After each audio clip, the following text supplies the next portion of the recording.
అది మేము చదివినటువంటి రోజుల్లో ఆ తరగతుల్లో ముందు ఆ పుస్తకం కంఠస్థం చేయించేవారు. అమ్మ, ఆవు, ఇల్లు, ఈశ్వరుడు అని మొదలుపెట్టి వరుసగా పుస్తకం అంతా కంఠస్థం చేయించేవారు. పాఠం అప్పగించుకోవడమే. మాస్టారు ఇలా టెక్కు పెట్టేసి చెప్పి ఇంతవరకు అప్పగించాలి రా అబ్బాయి అనేవారు. రోజుల్లో అదే చదివేవాళ్ళు. తెలుగు పుస్తకం నోటికి రానివాడు ఆ తరగతిలో తప్పినట్టే లెక్క.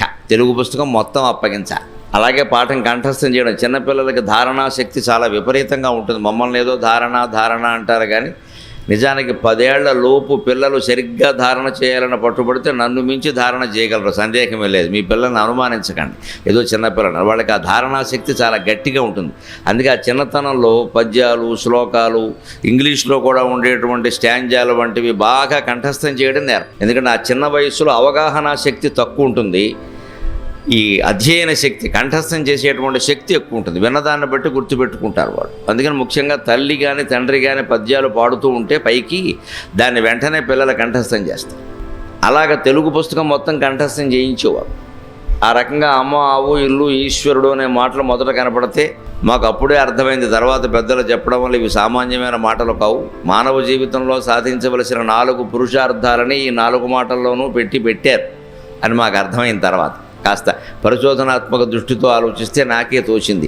ఊరికే ఎందుకు పెడతారు అవి? అమ్మ అంటే ధర్మం, ధర్మార్థ కామ మోక్షాలు కదా మనం సాధించాల్సినవి. హిందూ ధర్మం ప్రకారం మనిషి ధర్మంగా ఉండాలి, ఆ ధర్మంగానే అర్థం సంపాదించాలి, డబ్బు. ఆ ధర్మంగా సంపాదించిన అర్థంతోనే కోరికలు తీర్చుకోవాలి, అదే కామపురుషార్థం. ఇక ఆ కోరికలు ఎప్పుడూ అలా పుడుతూనే ఉంటాయి, విపరీతం ఎంత తీరినా పుడుతూనే ఉంటాయి. కాబట్టి ఆ కోరికల్లో పడి కొట్టుకుపోకుండా మోక్షం కోసం ప్రయత్నం చేయాలి. ఇదే జీవిత సారం. అంచేత హిందువు అయిన వాడెవడు ఆందోళన చెందడు. హిందువు జీవితం నిర్ధారితం, నిశ్చితం, ఖచ్చితంగా ప్రణాళికాబద్ధం. జీవిత లక్ష్యాలు ఏమిటంటే 4: ధర్మం, ధర్మం ద్వారా అర్థం, ధర్మార్థం ద్వారా కామం, కోరికలు తీర్చుకోవడం, పరిమిత పద్ధతులు. ఇష్టం వచ్చిన కోరికలు కాదు అక్కడ.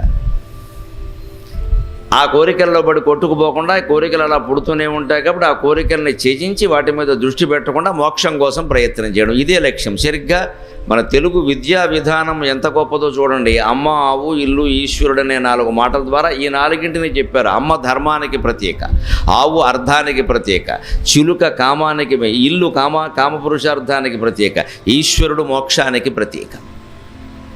ఎందుకంటే అమ్మ నుంచే మనం ధర్మాలన్నీ నేర్చుకుంటాం. ముందు పుస్తకం ద్వారా తెలుసుకుంటాం.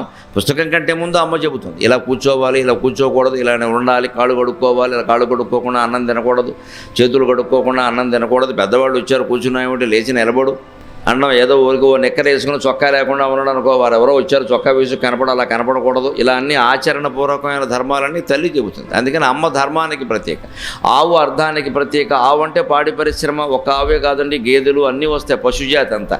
ఇవాళ పాడి పరిశ్రమ లేకపోతే పరిశ్రమే ఉంది, పాలు, పెరుగు, వెన్న ఎలాగ. అంచేది ఆవు ఆర్థికం, అర్థపురుషార్థం. వెనకటి రోజుల్లో అయితే గోవుల్ని ధనంగా భావించేవారు. గోధనం, తెలుగులో ద్వంద్వ సమాసాలను ద్విగు సమాసం అంటారు. ద్విగుహు అంటే 2 ఆవులని అర్థం. ద్విగుహు అంటే 2 ఆవులు, దోవు గావో ఎస్సె సహా ద్విగుహు అని అర్థం. 2 ఆవులు కలిగిన వాడు అంటే 2 ఆవుల్ని ఈవేళ మనం 100 రూపాయల నోటు ఎలా అనుకుంటాం అలా భావించేవారు. 2 ఆకులు ఇస్తే 100 రూపాయలకి ఏ వస్తువు వస్తుందో ఆ వస్తువు వచ్చేది. అప్పట్లో ఈ కరెన్సీ లేదు, బంగారు నాణ్యాలు అందరికీ దొరకవు, రాగి నాణ్యాలు ఏమో చాలా చిన్నవి విలువలో. అందుకని గోవుల్ని ధనంగా ఉపయోగించేవారు. అలాగే ద్విగుహు, పంచగవం 5 ఆవులు ఇస్తే ఒక వస్తువు వచ్చేది. అలాగే శతగవం 100 ఆవులు ఇస్తే ఓ ఇల్లు ఇచ్చేవారు. బార్టర్ సిస్టమ్, వస్తు మార్పిడి పద్ధతి. అందుకే ఆ రోజుల్లో గోదానాన్ని చాలా పుణ్యమైన విశేషంగా చెప్పారు. గోదానం అంటే ధనదానమే, గోవులు ఇస్తే ధనం ఇచ్చినట్టే. అందుకని ఆవు ఆర్థికం, అర్థపురుషార్థం. అలాగే ఇల్లు కామపురుషార్థం. ఎందుకని కామపురుషార్థంతో కామవాంఛలతోటే కదా, కోరికలతోటే కదా మనిషి పెళ్లి చేసుకునేది. ఒక్కడిగా ఉండలేక 2 కావాలనుకున్నాడు. తర్వాత ఆ ఇద్దరు 22 అయ్యారు, 32 అయ్యారు, ఎంతైనా అయ్యారు. ప్రపంచం అంతా అలాగే వ్యాపించింది. అంటే సంసారానికి మూలం కామపురుషార్థం. సంసారం ఎవరు అంటే ఈ పెళ్ళైన వాడిని ఏమంటాం మనం తెలుగులో? ఓ ఇంటివాడు అయ్యాడంట. వాడికి ఇల్లు లేకపోయినా సరే, పెళ్ళైతే చాలు ఓ ఇంటివాడు అయ్యాడంట. కష్టపడి 10 లక్షలు పెట్టి, ఓ 25 లక్షలు పెట్టి ఇల్లు కట్టుకుంటే ఇల్లు కట్టుకున్నాడు అంటాం, ఇంటివాడు అయ్యాడు అనం. ఆయన ఇల్లు కట్టుకున్నాడు లేదా కొనుక్కున్నాడు అంటారు. పెళ్ళైతే మాత్రం వాడు బస్టాండ్లో కాపురం పెట్టినా సరే ఈ మధ్య ఇంటివాడు అయ్యాడు. ఇల్లు ఎక్కడదే? పెళ్ళైన వాడిని ఇంటివాడు అయ్యాడని ఎందుకంటారు అంటే, పెళ్ళైతే గృహిణి గృహముచ్యతే, భార్య ఉంది అంటే ఇల్లు ఉన్నట్టే. అంచేత ఇంట్లో ఆడవాళ్ళు పెత్తనం చేస్తే కంగారు పడకండి, వాళ్ళే చేయాలి పెత్తనం. మనం మాట్లాడుకోరు కూడా మంచిది.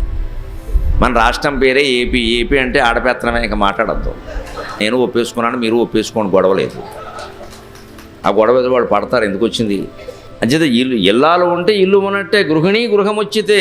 పెళ్ళైన వాడికి సంసారం ఉంటుందండి, పిల్లలు ఉంటారు, ఓ ఇల్లు కట్టుకోవాలన్న ఆలోచన వస్తుంది, తర్వాత ఎంతకాలం బయట ఉంటాడు. అంచేత ఇల్లు కామపురుషార్థానికి ప్రత్యేక, అమ్మ ధర్మానికి ప్రత్యేక, ఆవు అర్ధపురుషార్థానికి ప్రత్యేక, ఇల్లు కామపురుషార్థానికి ప్రత్యేక, ఈశ్వరుడు మోక్షానికి ప్రత్యేక అని వేరే చెప్పక్కల. ఇది ప్రాచీన కాలంలో తెలుగు విద్యా విధానం. అంటే 1వ తరగతి తెలుగు పుస్తకంలో మొదటి పుటలో జీవిత లక్ష్యాన్ని మొత్తం నిర్దేశించి చెప్పిన ఏకైక భాష తెలుగు భాష, ఏకైక జాతి తెలుగు జాతి. ఇంగ్లీషు సహా, హిందీ సహా, చివరికి సంస్కృతం సహా ప్రపంచంలో ఏ భాషకి ఈ సౌభాగ్యం లేదు. అటువంటి భాషను మనం ఈవేళ కోల్పోతున్నాం. అది మన పిల్లలకు అందడం లేదు. భాష కోల్పోవడం అంటే భగవంతుడిని కోల్పోవడం అండి. అదేదో మాట్లాడడం లేదు, కమ్యూనికేషన్, ఈ పిచ్చి మాటలు చెప్పకూడదండి. భాష కోల్పోవడం అంటే భగవంతుడిని కోల్పోవడమే. ఈ ధర్మార్థ కామ మోక్షాలనే 4 భగవంతుడిని చేరుస్తాయి కదా.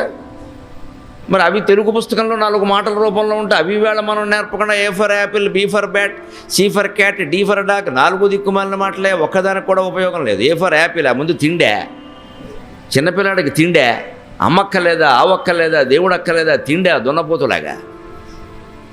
నీ తిండి నువ్వు తిని, నీ బతుకు నువ్వు బతుకు. పోయిన తర్వాత ఏమైనా మంచి బతుకు ఉందా, బీ ఫర్ బ్యాట్, నీకు చదువు అక్కల్లా, 4 ఇటక మొక్కలు చూసుకో, తాటికమ్మ పెట్టుకో, బయటికి వెళ్ళి కొట్టుకో, క్రికెట్ ఆడుకో.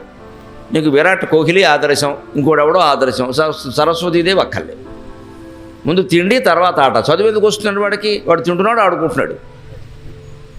పోయిన తర్వాత ఏమైనా మంచి మాటలు ఉన్నాయా? C for cat, D for dog, 2 దిక్కుమాలిన జంతువులే.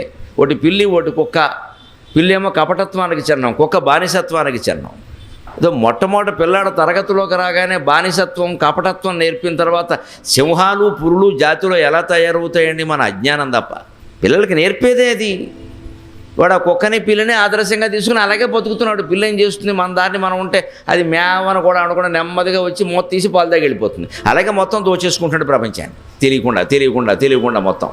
నెమ్మదిగా ముందు చేరి మీరు 5,000 కట్టండి, మీకు అందులో 3,000 మీకే ఇస్తామన్నా, 2,000 తర్వాత బహుమతి రూపంలో ఇస్తామన్నా, ఇలా మొత్తం మీరు 10 మందిని చేర్పించండి అన్నాం, 10 మంది మళ్ళీ 10 మందిని చేర్పించండి అన్నాం. మొత్తం ఇలాగ 1,700 కోట్లు పోగైన తర్వాత మొత్తం వెళ్ళండని వెళ్ళిపోవడం, గొడవలేదు. ఇంకా ఇదంతా పిల్లి ప్రవృత్తి, పిల్లల ప్రవృత్తి కాదు, పిల్లి ప్రవృత్తి.